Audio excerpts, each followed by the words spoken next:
새벽 우리에게 주신 하나님의 말씀은 이사야 2장 1절에서 22절의 말씀입니다. 이사야 2장 1절에서 22절의 말씀입니다.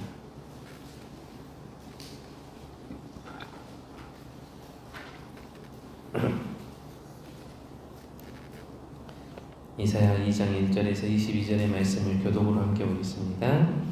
아모스의 아들 이사야가 받은 바 유다와 예루살렘에 관한 말씀이라.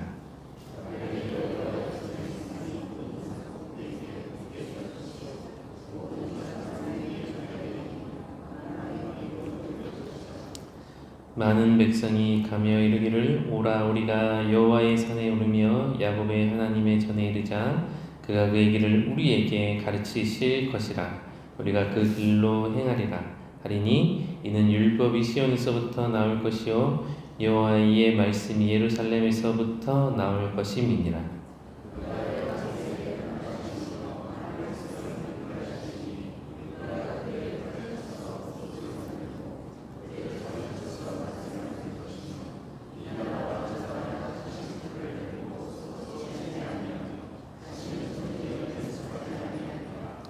야곱 족속아 오라 우리가 여호와의 빛에 행하자.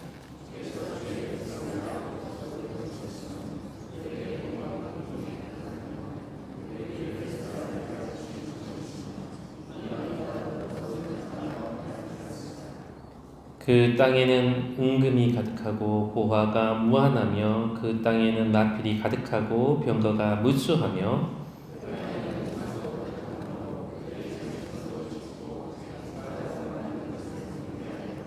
천한 자도 절하며 귀한 자도 굴복하오니 그들을 용서하지 마옵소서.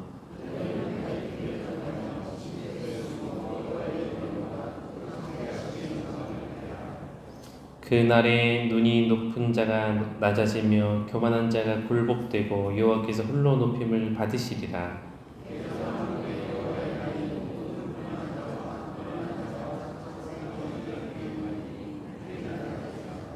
또 레바논의 높고 높은 모든 백향목과 바산의 모든 상수리 나무와 모든 높은 곳과 망대와 모든 견고한 성벽과 그날에 자고하는 자는 굴복되며 교만한 자는 낮아지고 여호와께서 홀로 높임을 받으실 것이요 사람들이 암열과 토굴로 들어가서 여호와께서 땅을 진동시키려고 일어나실 때 그의 위엄과 그 광대하심의 영광을 피할 것이라.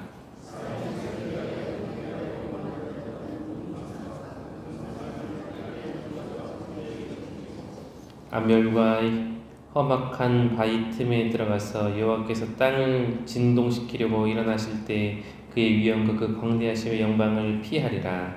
너희는 인생을 의지하지 말라. 그의 호흡은 코에 있나니 세마의 가치가 어디 있느냐. 아멘. 오늘 이사야서 2장의 본문을 함께 보았는데요. 이사야 선지자는 남유다에서 활동했던 선지자입니다. 이사야 선지자가 활동하던 시대의 왕들은 우시야 왕, 요담 왕, 아하스 왕, 히스기야 왕, 이 왕들 네 대의 왕을 시대 때 하나님의 말씀을 전하는 예언 사역을 했습니다. 오늘 본문은 우시야와 요담이 통치하던 시기로 보고 있습니다. 이때에는 이스라엘 남유다가 정치적으로도 안정되었을 뿐만 아니라 경제적으로도 번영을 누리던 시대였습니다. 역대하 26장 8절을 보면 정확히 알 수 있는데요. 암몬 사람들이 우시야에게 조공을 바침해 우시야가 매우 강성하여 이름이 애굽 변방까지 퍼졌더라. 우시야 왕이 남유다를 다스릴 때에 블레셋 사람들과 전쟁을 해서 그들에게 큰 승리를 거두었고 블레셋 사람들과 또 암몬 사람들이 남유다 우시야 왕에게 조공을 바치고 그의 이름이 강해져서 애굽까지 이 우시야 왕의 이름이 퍼졌다라고 성경은 전하고 있습니다. 또한 역대하 26장 10절에 보면 또 여러 산과 좋은 밭에 농부와 포도원을 다스린 자들을 두었으니 농사를 좋아함이었더라 라고 기록이 되었는데요.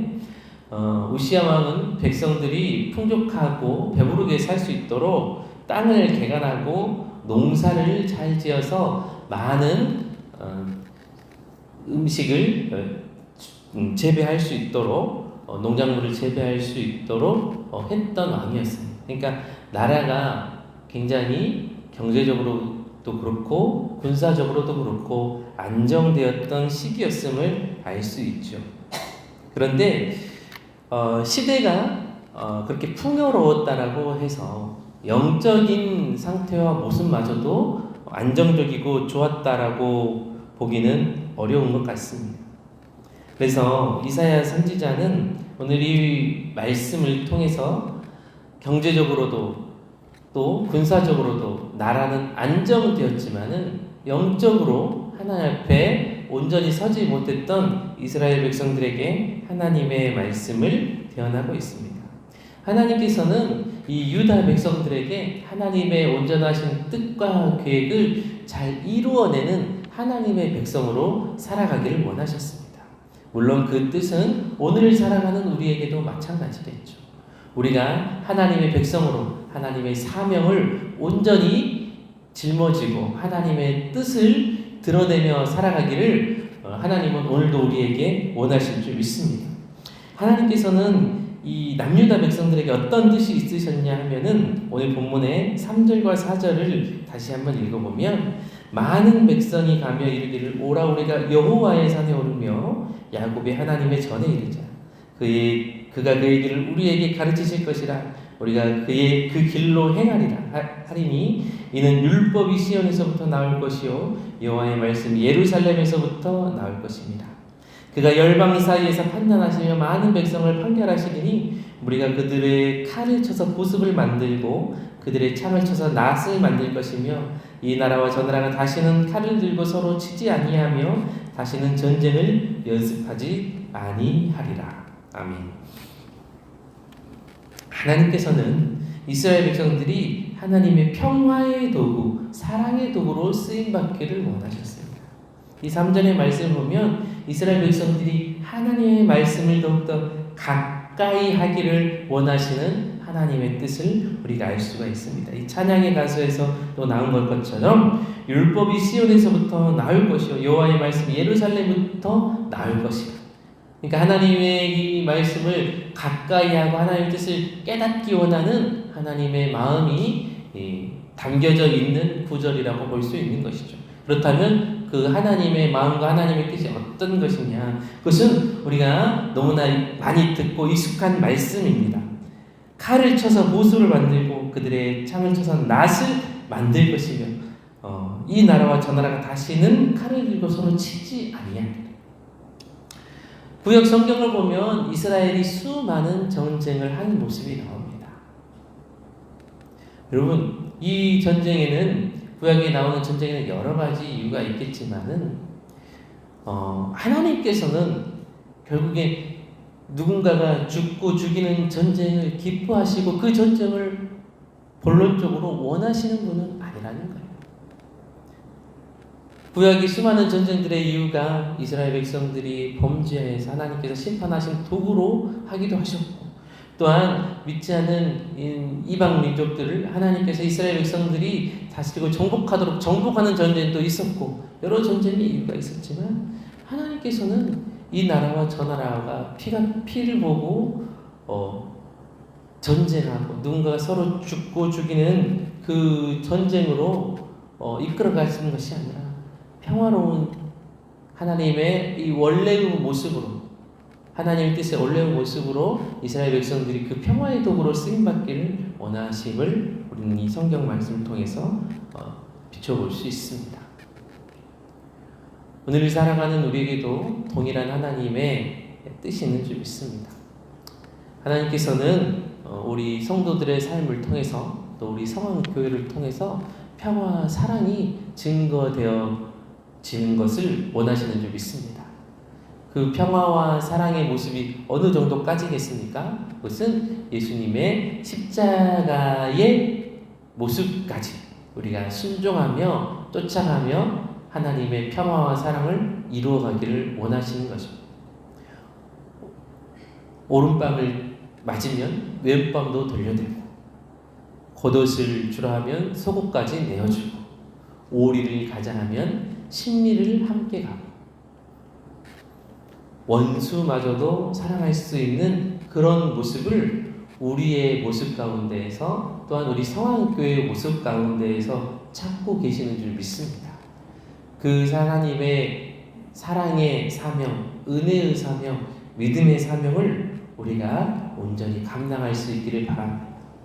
그런데 이스라엘 백성들은 이런 평화의 도구, 사랑의 도구로 하나님께서 쓰기를 원하셨는데, 이스라엘의 영적인 모습은 하나님 앞에 이런 믿음의 모습으로 반응하기가 어려운 불순종의 모습이었습니다. 오늘 본문의 6절의 말씀을 보면, 주께서 주의 백성 야곱 족속을 버리셨음은 그들에게 동방풍속이 가득하며 그들이 블레셋 사람들 같이 점을 치며 이방인과 더불어 손을 잡아 언약하였습니다 라고 이스라엘 백성들의 죄와 잘못에 대해서 고발하고 있습니다. 하나님께서 당신이 택한 민족을 버리셨다라고 합니다. 그 이유가 동방풍속, 즉 미신이 가득했기 때문입니다. 하나님 아닌 다른 우상을 섬기는 모습이 가득했기 때문입니다. 8절과 9절에도 이런 모습에 대해서 말씀하고 있습니다. 그 땅에는 우상도 가득하므로 그들이 자기 손으로 짓고 자기 손가락으로 만든 것을 경배하며 천한 자도 절하며 귀한 자도 굴복하오니 그들을 용서하지 마옵소서라고 이렇게 증거하지요. 우상이라는 말은 히브리어로 엘릴름이라고 합니다. 그것은 본 의미는 아무것도 아닌 것이라는 뜻을 담고 있습니다. 우상은 자기 손으로 짓고 자기 손가락으로 만든 것이다라고 성경은 이야기하죠. 우상의 중심에는 언제나 자기 자신의 욕망이 있습니다. 바른 나의 자아가 아니라 병든 이기심이 투영되어 있는 것입니다. 그래서 어떤 우상이든지 그것은 언제나 썩고 무너질 수밖에 없는 것입니다. 왜냐하면 유한한 인간이 인간의 욕망을 위해서 구하고 만든 것이 바로 우상이기 때문입니다. 여러분, 오늘을 살아가는 우리에도 우상이 있을 수 있지 않겠습니까? 부처, 이슬람 이런 다른 종교에 믿음을 두고 신앙을 두는 것만이 꼭 우상을 숭배하는 것이다 라고 이야기할 수는 없습니다. 물론 그것도 우상 숭배에 포함이 되죠. 우리가 교회를 다니고 우리가 신앙을 갖고 있으면서도 마음 한편으로는 우리가 물질적인 것을 더욱더 의지하고 사모하면 여러분 그것이 또한 우상 숭배일 수 있는 것입니다. 우리가 하나님의 말씀을 믿고 우리가 기도하는 삶을 살지만 그러나 우리 마음 가운데 우리의 이기심과 나의 고집을 더욱더 꺾지 않고 그것을 더욱더 우리 인생의 삶의 중심으로 여기며 살아간다면 여러분 그것이 우상 숭배일 수 있는 것입니다. 이스라엘 백성들은 놀랍게도 구약을 보면은 하나님께 제사를 드리면서 또 한편으로는 은밀하게 우상을 섬기고 하나님 앞에 범죄하는 모습을 수없이 많이 볼 수 있습니다. 우리 또한 그럴 수 있는 것이죠.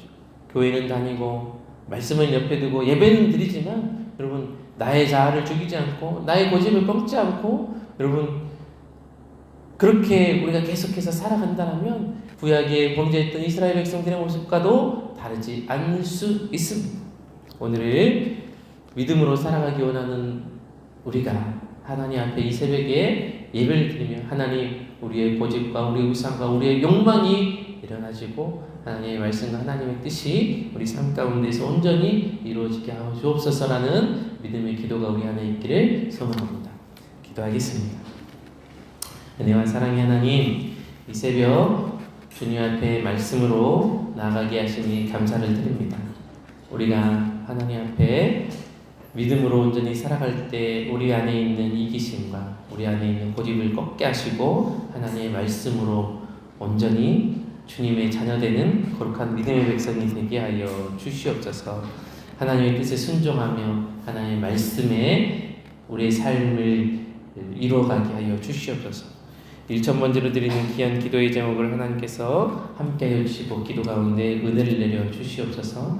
또한 우리 사랑하는 서만의 모든 성도들이 영육간에 주님 앞에 강건하며 건강하게 하시고, 또한 몸이 연약하고 마음이 아픈 성도들이 있다면 하나님께서 위로하시고 은혜를 내려주시고 회복케 하여 주시옵소서. 담임 목사님 청빙이 이제 얼마 남지 않았습니다. 내일 있을 재직기 가운데 함께하여 주시고 투표하는 모든 과정 가운데에서 하나님께서 은혜로 함께하여 주시옵소서. 감사드리며 예수님의 이름으로 간절히 기도드립니다. 아멘.